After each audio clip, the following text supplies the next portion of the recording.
Everyone can think of a song they think is a classic piece of songwriting, but how easy is it to write one? Today, Janice Forsyth finds out how another Scottish singer-songwriter pulls it off in Thank You for the Music. Hello, this is Thank You for the Music, coming to you from Pacific Quay, the BBC's new Glasgow HQ on the banks of the Clyde. I'm Janice Forsyth, here with a crowd of music lovers who are all fans of today's special guest. Ladies and gentlemen, give it up for Idlewild's frontman, Roddy Woomble.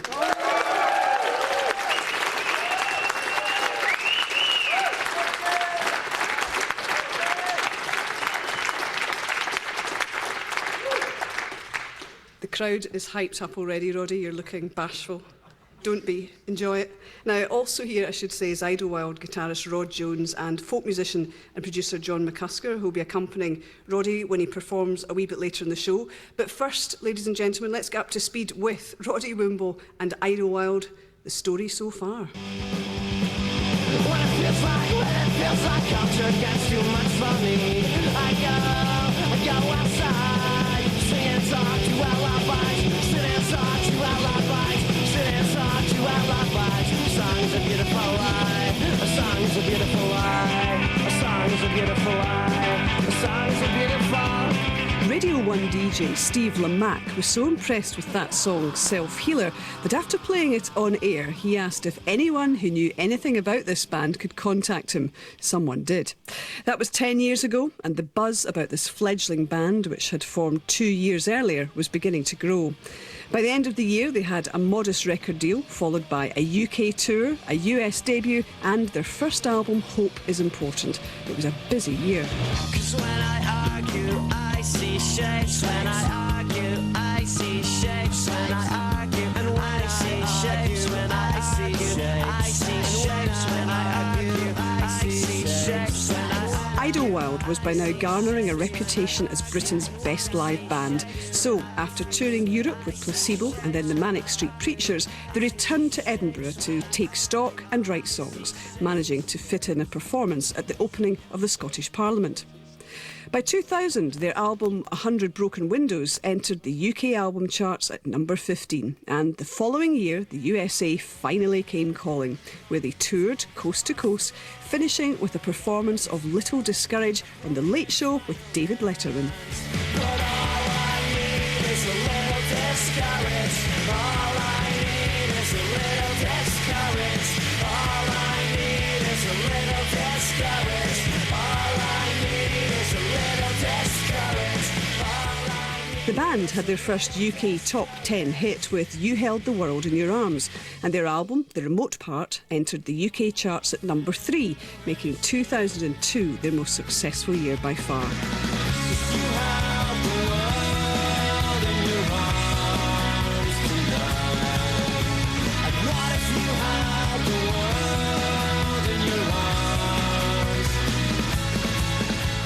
A couple of band members came and went before they headed to LA, this time to record an album all in one go, ending 2004 with the album Warnings Promises, which debuted in the UK top 10.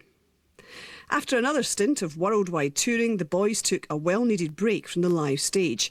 For Roddy and guitarist Rod Jones, however, the break was seen as an opportunity to get together with folk musician John Mccusker and record a collection of songs which was to become Roddy's first solo album, My Secret Is My Silence. Look out across the water into the Atlantic. Look out across the wall. Look out across the wall into the Atlantic. Look out across the wall. Look out across the wall. Idlewild soon got back to business with yet another new band member and, 12 years after their first chance meeting, released their 6th album, Make Another World, earlier this year.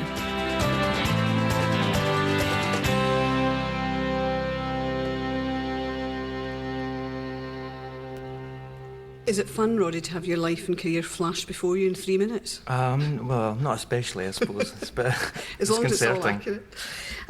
Interesting just to reflect on the kind of those early days with Idlewild, and there was a kind of reputation that you had in terms of the performances, you know, words used like chaotic and reckless and so on. Just wondering, you know, how seriously you took yourself as a songwriter at that point, or was that not a priority? I didn't think about it at all, really. I mean, I was drawn to music because I liked records. I had no musical ability. I mean, I played drums in pub bands when I was a teenager. But when I moved to Edinburgh, I just liked going to see bands. I loved, buying records, and I liked what it represented. It was like a mysterious world, and there was a romance to it, and it didn't necessarily need to make sense. And I was absorbed in it, really. Yeah. And I met Rod and Colin, who were very sort of similar in that way. Rod was the only person that could actually play an instrument and had any kind of musical talent. So the band basically hinged around him to begin with. No responsibility for Rod then? And then, we just started playing, and it was just there's no better expression to say than it was just a racket, but it was a good racket.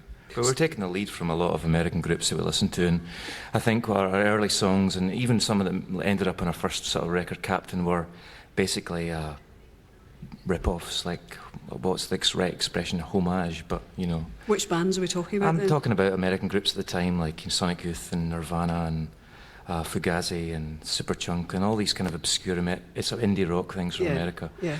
It was sort of the height of Britpop, I suppose, and we all hated that. Had you written songs before Idlewild? You talked about, going to gigs and listening to records, but were you writing away yourself at all? No, I mean, even now, when you say writing songs, because I have to write with someone else, so I can never sit down and write a song. So every single time, that's what you have to do? Yeah, I don't play the guitar, so I can't really, unless I can play the drums, but that's a bit of a cut. I know, because that is the obvious question. Play the drums. Does anyone write a song playing the drums? Well, I think Phil Collins. Yeah. Moving swiftly along. So, was there a turning point then? Was there a road to Damascus experience, or did you just get fed up of the Rami and you thought, right, the words are going to be important now, we have to figure this out, how we're going to do this? Well, in terms of the Idlewild, it was just a confidence thing. It's when people started reacting to the kind of noise we were making, and we started playing a place called the Cast Rock Cafe in Edinburgh. And I guess it was real word of mouth. A sort of reputation spread, and we could fill the place out, and it was kind of unheard of at the time in Edinburgh for a local band to be able to do that. Mm-hmm. People were coming because it was chaotic, and they knew that it was going to be, kind of a good time. Yeah. When the novelty sort of wore off of that, we started to think about doing something more specific with it, giving it some meaning or something like that. I suppose you can only sustain that for so long, can't you? I mean, the thing I think a bit interesting about Idlewild, the band, is it's like we started when we were teenagers and we're now 30 now, and you can hear that in the records. That, if you look at pictures of anyone from when they're 19 to when they're 30, they go through these changes, and we've gone through those changes, but we've recorded along the way. So it's just like a photo album that you can listen to, for me. So yeah, I mean, people always hark back to our early records, but I think that's because they're a bit noisy and exciting, and the stuff we do now is, a bit more dense, I think. Right. Rod, you think the remote part was a turning point, don't you, in terms of the songs? Yeah, in terms of confidence, as Roddy said, I think we really had learned and felt confident in being melodic and not necessarily just making a noise. I think we all felt more confident with each other's collaboration as well. I think everybody felt more confident with Roddy's lyrics, and he felt more confident with us as a band. And I think it just kind of worked off each other in that way. And it was one of the most sort of prolific times for us. We were writing a lot of songs very quickly, and it was a real, I think, point when we realised we could actually write good songs. And weren't you also, though, quite interested in just sometimes words just came out because of the sound of them rather than the meaning? Because it's interesting, I mean, later on we'll talk about your relationship with Edwin Morgan and working with him, and it strikes me that even at that early stage, that's something that a lot of poets do. It's kind of like the sound of the word is maybe just as important, if not more important than the meaning sometimes. I think when you're writing song lyrics, it's quite interesting as well, because the music gives it a lot of meaning. I think that you don't necessarily have to write an amazing line. You can write something that's quite simple, but when there's chords put behind it and melodies, it means something completely different than it does what it is on the page. So that's a revelation for you Absolutely, as well in the middle I think of the process? That's still one of the fascinating things about songs and lyrics, song lyrics. I started to realise that, I suppose, along that, because to begin with I try to be a bit too clever, thinking, right, I'm going to be vague and no one's going to understand me. But yeah, it's just so stupid, isn't it? So teenage. But that's really interesting. This whole series is about kind of unpicking the whole craft of songwriting. But that's fascinating that what you're saying there is often for you when you bring the words and the music together. At its heart, there is a kind of mystery to that process. There is, yeah. There is. It's like definitely there's an invisible kind of meaning that it's the same. It's like something you don't want to understand. Like, I don't want to understand why two chords put together a certain way make me feel a certain way. I don't want to understand that. That's the sort of the beauty of music, I suppose. God, there goes that question I was going to ask you. It's really annoying. No. Now, I think you should take a break from talking and do some singing and perform a song from the album we've just been talking about, the remote part, from 2002. 2002, yeah. And the song is American English. Okay. Whenever you feel like it, guys. I'm going this one. Songs when the truth are all dedicated to you. In this invisible world I choose to live in. And if you believe that, then now I understand why the words mean so much to you. They'll never be about you.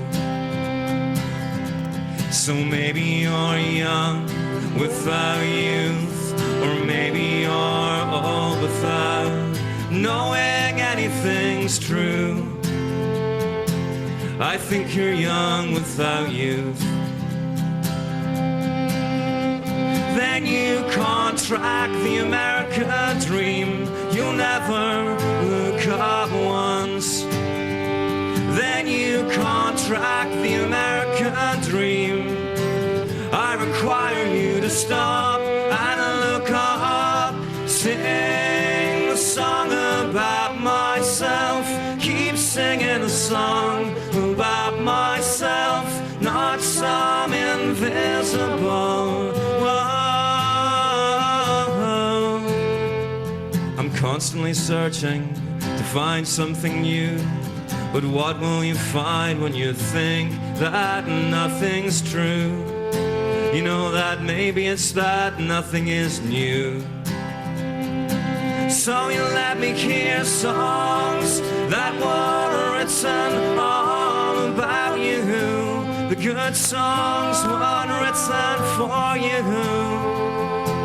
They'll never be about you. Then you contract the American dream. You'll never look up once. Then you contract the American dream. I require you to stop and look up. Sing the song about myself. Keep singing the song about myself, not some invisible. Whoa. And sing the song about myself. Keep singing the song about myself, not some invisible world. And you came along and found the weak spot that you've always wanted, and let yourself be everything that you've always wanted. It doesn't have to be so decided, and you've always wanted. There's no need for explanations that you've always wanted. You'll find what you find when you find there's nothing. And you'll find what you find when you find there's nothing.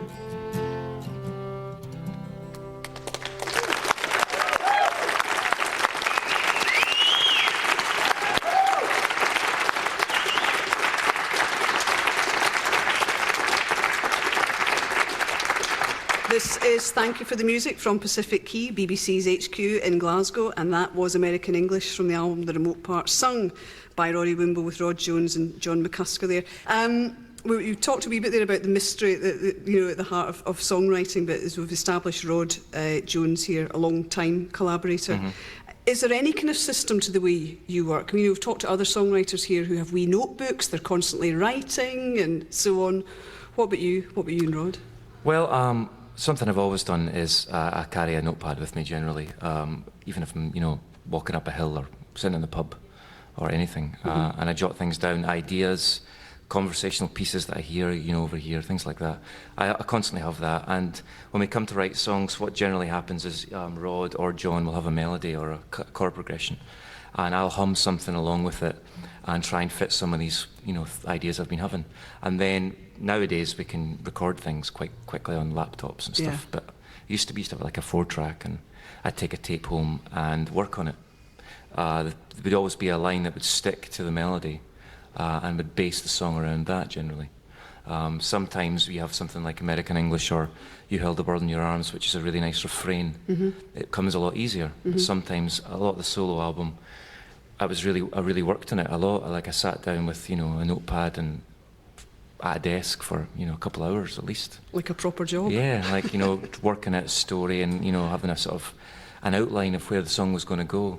Since we've just heard you do American English, can you maybe talk us through that, how that one came about and what inspired it? Well, at the time we'd just come back from America, and I suppose that if the remote part, over the course of 100 Broken Windows and the remote part, I was getting a lot more interested in talking about being Scottish. And I don't mean that in a, shortbread and Scotty dog kind of way. I mean that in a, what it means to me to be from somewhere. I'm touring America, obviously you're exposed every day to people telling you that they're part Scots, desperate to cling on to something that they don't necessarily know about because they think it carries more weight, it has more substance to say you're Scottish rather than you're American. And I kind of started getting a bit obsessed with that whole idea of what it meant to be Scottish, and American English was kind of basically talking about that. Also at the time I was kind of discovering writers like Walt Whitman and Henry David Thoreau and these classic American poets that I didn't understand a word of it, but I loved reading it. And American English is kind of a nod to that as well. Walt Whitman's Song to Myself. And it also makes me think about the way that you sing too, because obviously, it goes without saying that Scotland's had this long kind of semi-romantic relationship with America and its idea of America, if not the reality. And especially so when it comes to music and songwriting, and often when it comes to singers who just naturally, they're not being contrived, but they naturally sing in an American accent. Yeah, of course. You kind of experimented a wee bit with accents when you started, Yeah, didn't it was you? like, I didn't try a French and then Italian. You know what I mean? Yeah. Je m'appelle Roddy. Yeah. I was, well, it was a confidence thing mainly. It was like I was emulating my favourite singers because I wasn't sure about my own voice. And I had to find my own voice, and that's a bit of a cliche, but it's really true. Did you go through that sort of American-y phase as well? Yeah, well, I used to just impersonate my favourite singers. And on our first records, Captain and Hope is Important, I don't sound like me. I sound like a version of me. I'm almost like a really bad actor. I've got a bit better now, I think. But it is funny, isn't it? People talk about finding your voice, as a writer or as any kind of artist, but I suppose it's literally with singers. It's a truism, it's a cliche for a reason, because you do have to do that, and what is it, the male voice doesn't settle down until you're like 27, 28, I didn't know in that. terms of like, your tone. So I sounded like a chipmunk on other records, or like I've taken a shot of helium before I sing. But also, I suppose you're very exposed as a singer, particularly as you said, you're not up there playing the guitar as well. There's a lot more emphasis on you because you don't have anything to hide behind, and so then people just talk about your voice and your lyrics and things like that. But I'm comfortable with it now, but at the time I wasn't. American English, it was written in a practice room in Edinburgh. God. Where do you tend to write, though, or again, is there no kind of system? Just wondering what places, what environments you find are conducive to creativity. It really depends. I mean, now we went through a period of thinking that we had to be looking over sort of misty glens to get inspiration, but now I've been mainly writing our living rooms, don't we? We just it's whatever we But can you've been find. inspired by Misty Glens. Oh, of haven't course, you? yeah. We wrote a couple of records up in the Highlands, up in Inchnadamp, and then up in Glenelg. We did the Warnings of Promises and the remote part. So the first time you went up to the Highlands, when was that? 2001, actually, it was. And what did you do? Did you take a lovely cottage in the middle of a misty glen? It was the one it was in Inchnadamp, and we thought it was going to be really lovely, but it was actually like a prefab from the sort of the 60s, and it was tiny. So we had to set all the gear up, and we had the drums in someone's bedroom, and all the amps in the kitchen, and it was that kind of thing. Sounds good. It was good fun though, and it's one of these things when you have a situation like that, you actually get maybe even more creative with it, because you've actually got to make it happen. And that was the case there, wasn't it? Yeah, we You came wrote back. "You Held the World in Your Arms" and all those songs up there. Do you want to hear some more music? Yes. Yes, definitely, from the back row. You mentioned You Held the World in Your Arms, so that seems a good one to do from the album The Remote Part from 2002. So.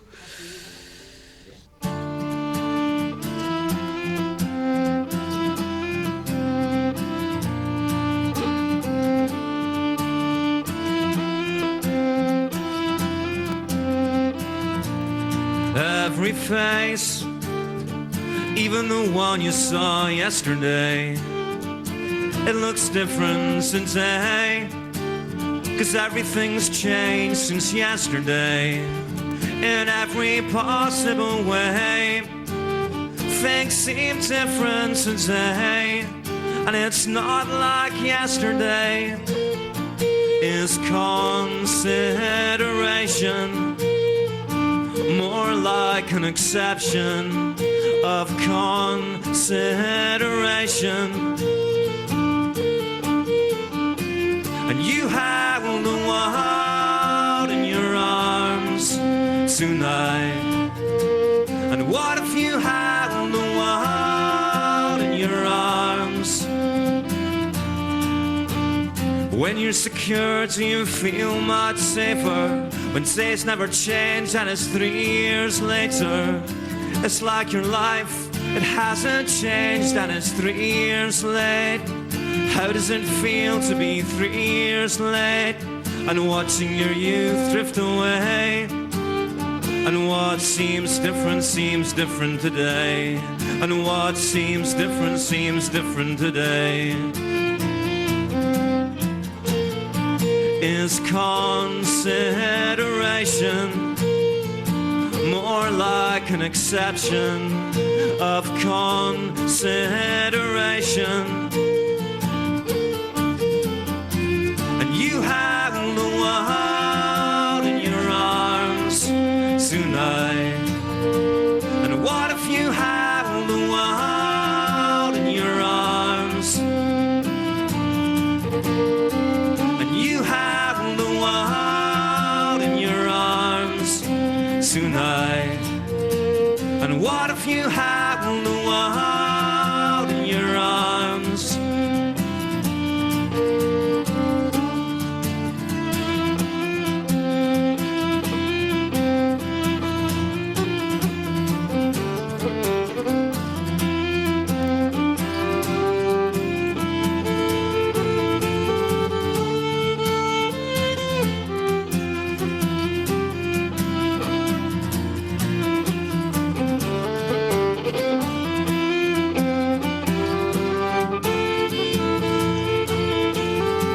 And you held the world in your arms tonight.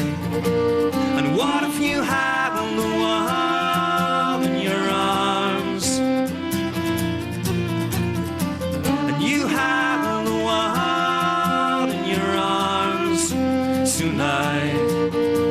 And what if you held the world in your arms?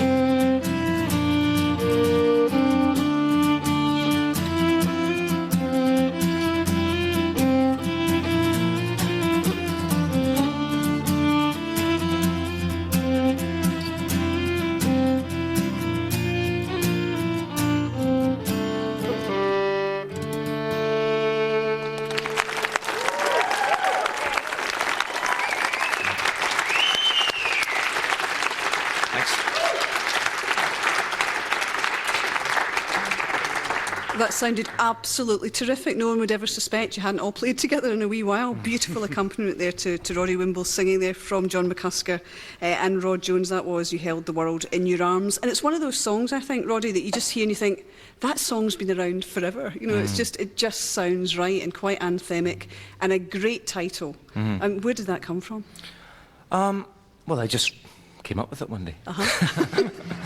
Where No, were well, you? I mean, at the time, as I said before, it was in between 100 Broken Windows and the remote part. Yeah. And I was quite interested in being less kind of vague and try to be more specific. And I would be sitting thinking, mulling over titles, because I generally always come up with titles first and then base the sort of song around it. Because if you've got a good title, or a good refrain in the chorus, and eventually, I think it was based on You Got the Whole World in Your Hands, or whatever that song. I love that song. Yeah. And it can kind of go on forever, The Wind and the Rain, all that stuff. But that's weird to have a title that's so close and yet Yeah, so well, different. You think and I that was- might get in the way? But then I was trying to think about it in a different context, and I just really liked the whole idea of being able to do anything, and that's what the song's about, and probably our biggest well-known song, certainly, and maybe as well as American English. We should say, let the audience into the wee secret that for a while you found that song too high to sing. Is that right? This is Yep. fascinating. Well, I mean, I don't understand the principles at all, much to the amusement of John and Rod constantly, of guitars and notes and stuff. So I'm always like, That music thing. what is this? And they're like, John will be like, that doesn't exist, Roddy, that's not a note, that's just this weird zone. How can there be a note that doesn't exist? Well, I Rod? don't know, but I mean, so I don't understand any stuff like that. Okay. And when we wrote World in Your Arms, I was humming the melody, and Rod was like, this is really good, you've got to stay with that. And I'm like, but it's far too high for me to sing, because at the time I wasn't really that confident as a singer. But we recorded it like that. But when we played it live, we sort of dropped it. What is it, a semitone, you call it? You see, you've got a perfect understanding right now. Yeah, we do that a lot, actually. I think it's because if you're playing energetic concerts with a rock band, you don't want to be standing, with your finger in your ear, like really making. You want to have a bit of leeway to be able to, move You around. saved that for the solo folky album? Yeah, of course. Yeah, I've got my finger in my always in my ear. Sorry, John. No, don't worry about me, I'm all right. Stick your finger in your ear if you want. The whole idea of keys, though, is interesting, though, because I think, there's people here and people listening at home, kind of aspiring singer-songwriters, and this was it's the sort of thing, if you're just a fan of music, you don't particularly think of it, but is it something when you're working out that whole process that you have to think about the keys and what suits the singer?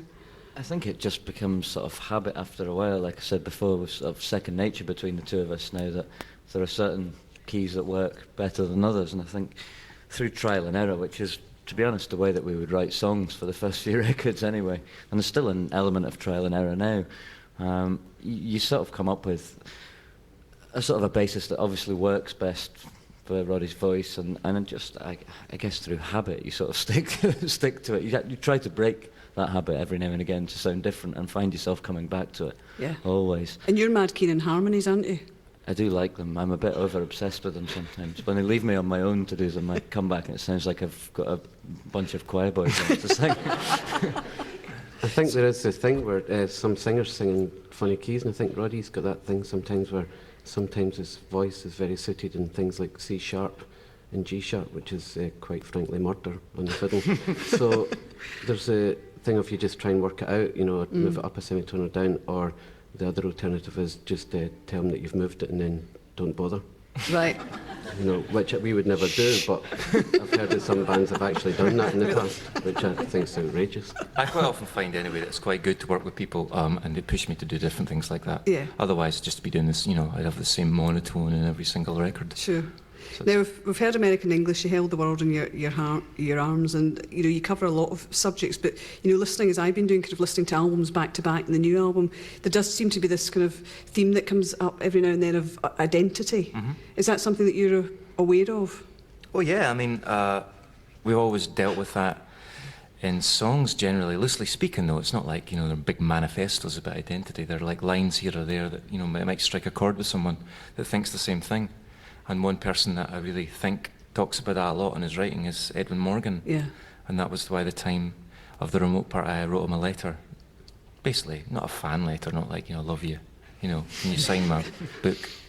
I'm It was sure you'd have liked that if you had. It was more like, I play in a band, this is, what I think about stuff, and I'm wondering, would you tell me what you think about it?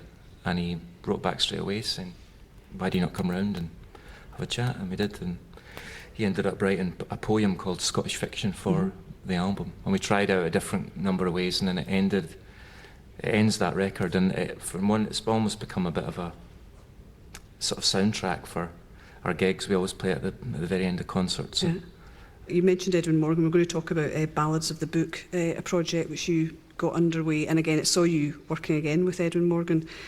So would you like to perform The Weight of Years, which Yes, we will. he wrote, didn't he? He wrote the words, and it was actually based Sappho in The Weight of Years. It was quite a long poem. Sappho was a Greek poet. Yeah. I don't profess to know the whole story of Sappho, but we kind of chopped and changed it quite a lot. That was the whole idea of the record. It was supposed to be a collaboration between writers and musicians. But that's the interesting thing. We brought a different meaning out of it. Originally it was about Sappho, and we changed it, and it's almost about Edwin now. Yeah. And about ageing. Yeah, but I suppose the process of life, you know, in a kind of, but in a poetic way, he does it. Okay.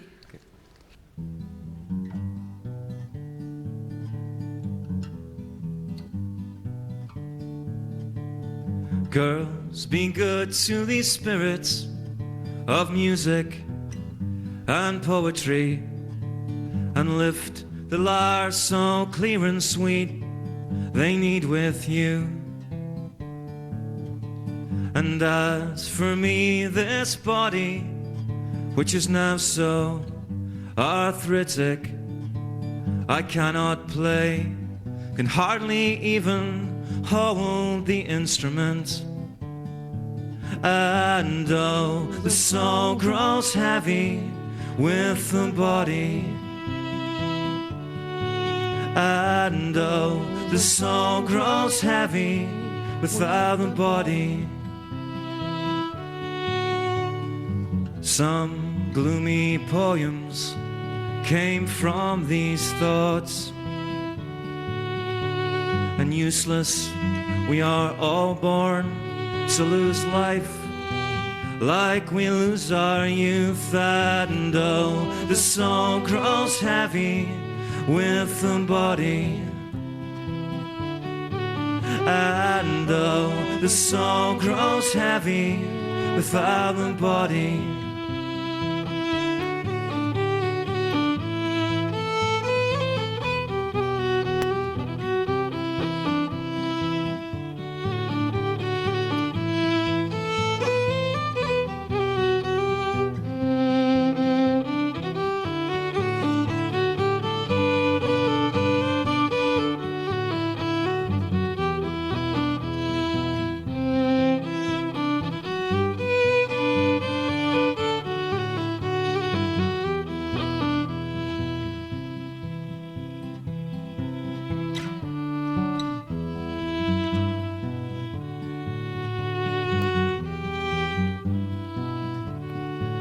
And so I stepped in quite clearly from my hiding place,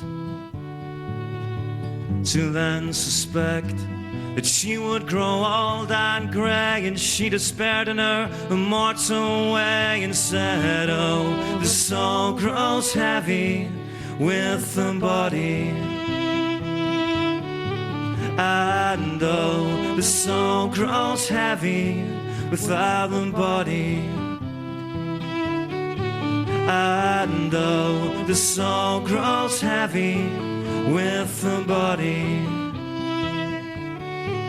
And oh, the soul grows heavy without the body.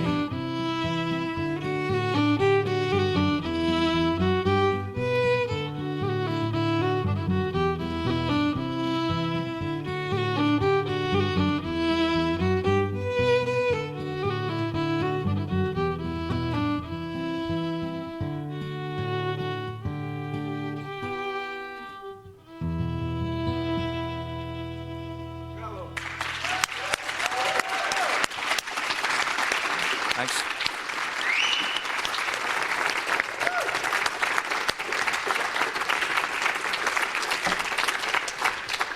Thanks very much for that. It's a gorgeous song, written by Edwin Morgan and Idlewild, The Weight of Years, performed beautifully yet again by Roddy, Rod and John.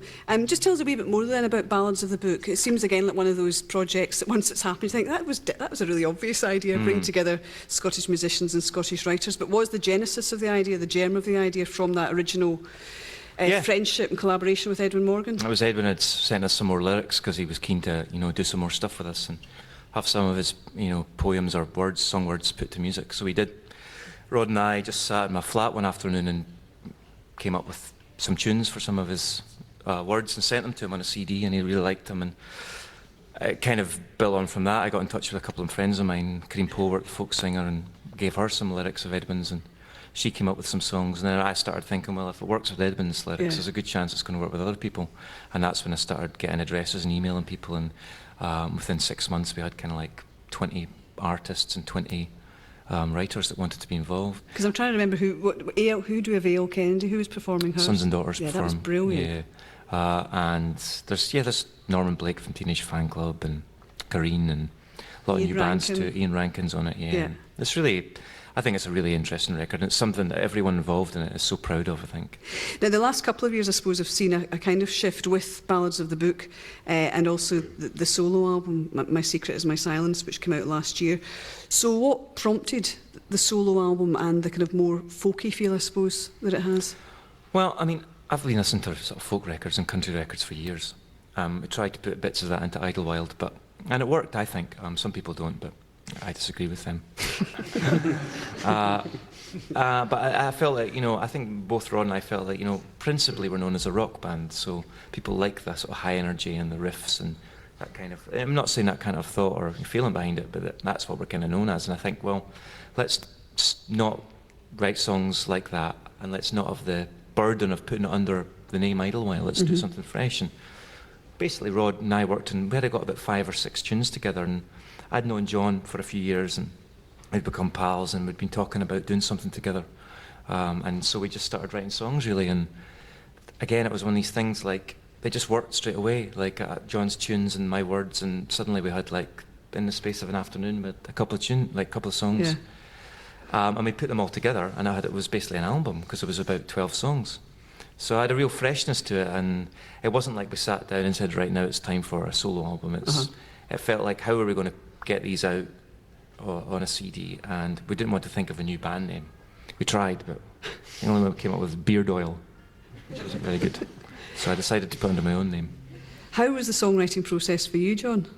It was great. It was great fun. I mean, I think that's the thing, because we were pals, I was amazed at how easy it was, because like I find it quite easy to write little tunes, but then I don't write lyrics. And then it was just a case of going over to Roddy's house, and like the notepad that you talked about earlier was there, and then you'd play him a little tune, and instantly it was like a song. So it was really enjoyable, but I was amazed at how quickly songs came out of that. And the same for you, Rod. I mean, we've established, the symbiotic nature of your relationship. Working on a solo album, I suppose, is a wee bit different. To be honest, it wasn't too much different. No. It was literally a case of bringing a few ideas that I had, just acoustic guitar ideas, and similarly just playing things around, and to Roddy, or playing riff ideas, I guess, and some of them thinking, actually, that's not really going to be suitable for a folk record, and we would shelve it to one side for future projects or whatever. But I mean, it really was the same kind of approach as we'd taken to writing Warnings, Promises, and the remote part, really, I think. It's a different sound, but it seems to me to be a natural progression, because I think with Idlewild there's always that, we're talking about your voice, and I think there's a sort of honesty about your voice. You're not trying to be something other than what you are, and that comes through again in this record, obviously. Well, well, that was the intention. I think that I wanted to, as I got older, my voice had kind of got deeper, I suppose, and I liked playing with just a few instruments instead of all, they've got, it's like jet engines taking off and all the amplifiers and the drums are going. So, but that's not to say that you might not go back to big. Well, I think Make Another World, our last record, was kind of a step in that direction. But I think now that we're at that, we're quite comfortable with trying different things. Yeah. I don't think we feel boxed in, like, oh, we have to do this, we have to do that. Yeah. But just working in a different style with different people like John and Andy and Ailey and Dave, and Rod obviously been involved in it. It just brings different things out. It brings different things out of what you don't think you have in you. Does that make any sense? It does. You're going to perform one of the songs from the record, I Came In From the Mountain. Anything you want to tell us about that, how that song evolved? Who co-wrote this one? Rod. Yeah, I just had this sort of basically a melody for a folk song, and I sort of hummed it to you, and you were like, that's just not going to work. So he So we're changed. going to do it for you now. So he changed it around, and then John added little bits, and it became the song. It's another of those great titles. Was that, again, did you start with that? Yeah. And did you actually come in from the mountain, Roddy Woomble? Yeah, I did. Yeah. Right, okay. Yeah.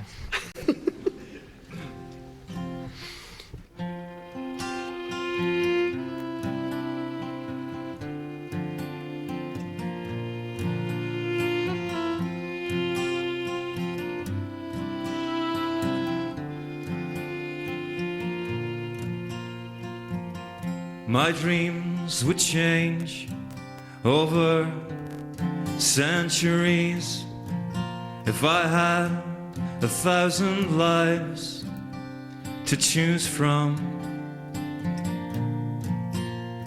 But we can't change what we can't see, because we affect each other endlessly.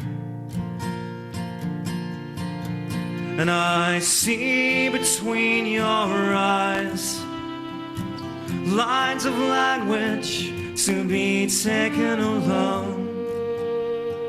I came in from the mountain. My fears would change over centuries if I could choose 1,000 lives to live from.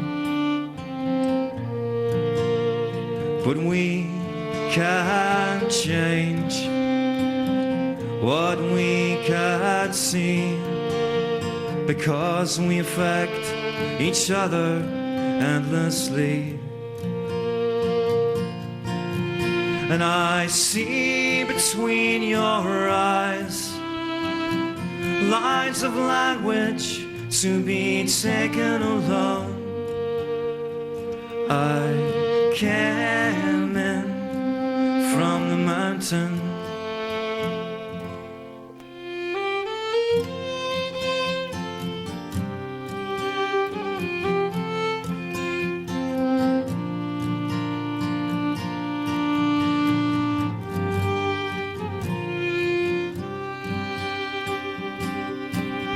And I see between your eyes lines of language to be taken alone.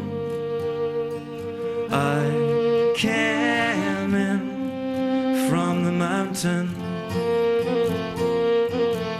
Oh, I came in from the mountain.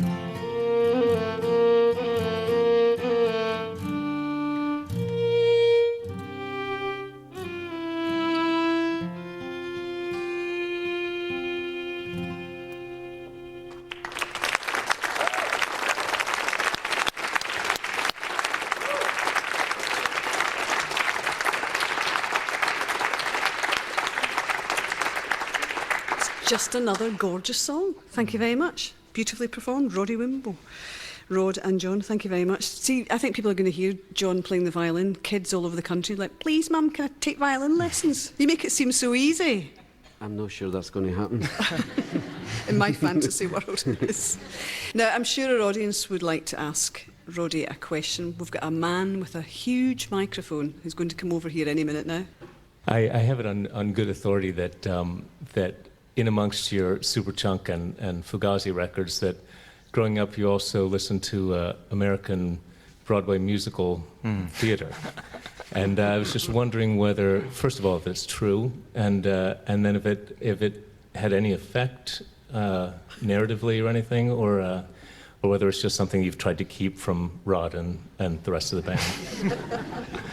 I actually know that man. It's Michael, and he's a famous Broadway star. All right, really? Yeah. Do you want me to have him removed from the building? No. Yeah, I mean, I'm not shy to admit that. My father was a member of Carnoustie Musical Society, and as well as folk records, he was obsessed with musicals. So I grew up, and I know pretty much all the words to them all, like South Pacific, Oklahoma, you can name them. Oh, give us a burst. And I Go think on. that Michael was quite impressed by this, because he thought this guy's like into the, rock and roll. Yeah. Actually, I'm into Rodgers and Hammerstein, or whatever they're called. So, yeah, and I think so because the melodies in those songs are so amazing that subconsciously, I'm sure it has had this effect. Yeah, I'm sure that there's elements of Gigi and the remote part. Go on, give us a bit from Seven Brides for Seven Brothers, Roddy. Is that Bless Your Beautiful Heart? Is that one? Hide. Yeah. What a song. It is. And actually, a lot of those songs, it's easy to think they're all sort of tinsel and shallow and surface, but a lot of them deal with big, important issues. And they tell stories as well. Yeah. It's a constant narrative from the first song to the last song, which is quite interesting too. Yeah. You know, those songwriters who wrote those musicals were geniuses, I think. Yeah. So we've had Roddy Woomble, the folk album. We're looking out for the Broadway musical one. Thank you for that question. What a revelation. Right, there's another chap in the very back row, just keeping our man with a mic very fit. Hello, Roddy. Hi. I'm Michael also. Hi, Michael. My second name isn't also.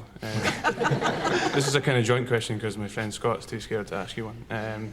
But how often do you go back to Carnoustie, and what does it actually mean to you to be from such a small town? And is the song Disconnected related to Carnoustie in any way? I think that song Disconnected is a sort of universal for small towns. I mean, I grew up in a small town, and most people I know did, you know. And I think that it does one of two things. It completely swallows you up and you stay there for the rest of your life because you're scared of what's outside its walls, almost like it's like the village, like the walls of the village surround you for your life. Or you kind of get out. And I was the kind of person that, the good thing about small towns is that the like-minded people that are getting into books and music and films, you kind of find each other and you stick together. And then when you get out, you look back on your time there, kind of being chased down the street as kind of like character building. And I think definitely, I'm quite glad I came from a small town now, but at the time it was like, you feel like you're trapped in some sort of vague hell. But that's not just in Scotland. I mean, there's small towns everywhere, and I think in many ways it produces the best kind of, quite often the best writers and the best artists and the best filmmakers, because they know, they've thought a lot about what happens outside. Another question? Is there any particular song that holds a special place in your heart, Roddy? And why? I think, I always just tend to go towards the things that we've done recently. I mean, there's been moments in all the sort of albums that have just been particular songs that I felt really proud of. That I felt a bit. I suppose what makes me proudest about songs is when you feel like you've described yourself perfectly, or as perfectly as you can at that point. So recently, it's the song "My Secret Is My Silence." I think from the solo album.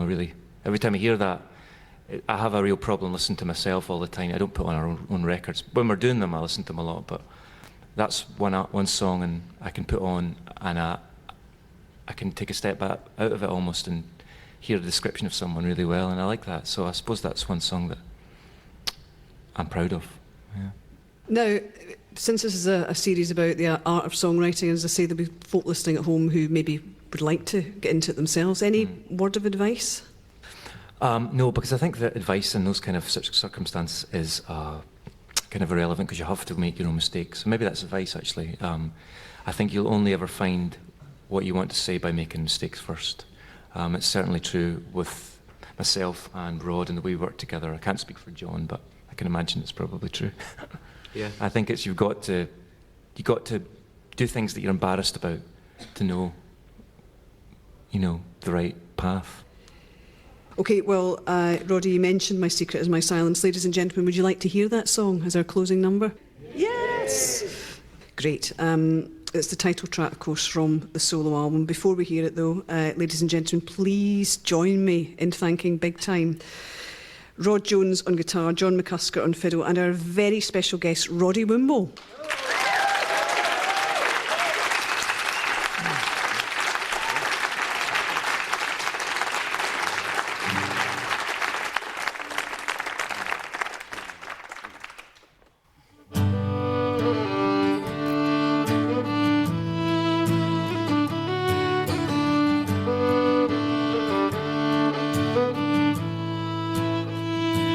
If you never leave the Highlands, like you're drowning under rain, and your sadness tastes like whiskey, and my body breathes the same, and I'll drain my wisdom empty just to feel that space again.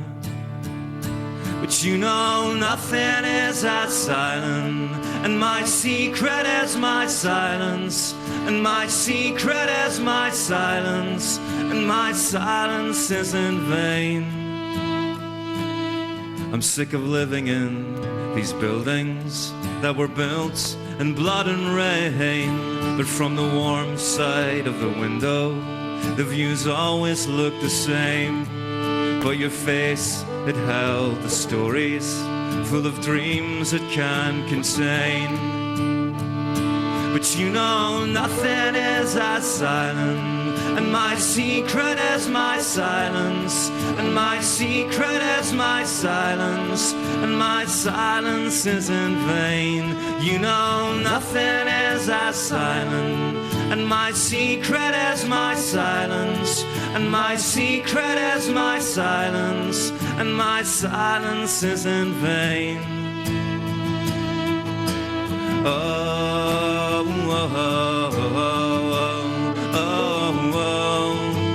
oh, oh, oh.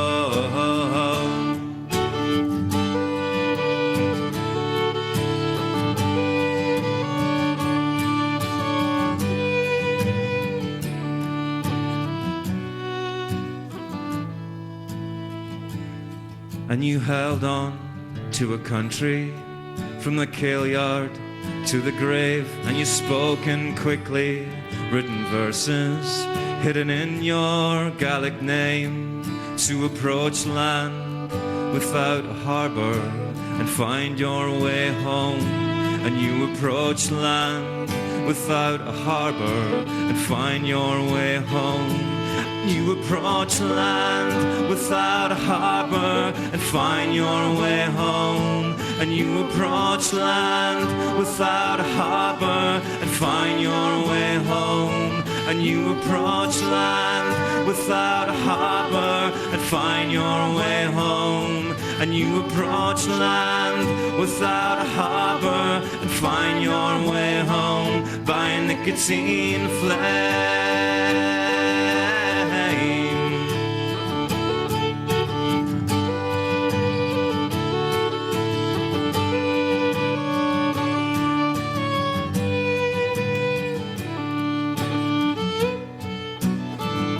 But you know nothing is as silent, and my secret is my silence, and my secret is my silence, and my silence is in vain.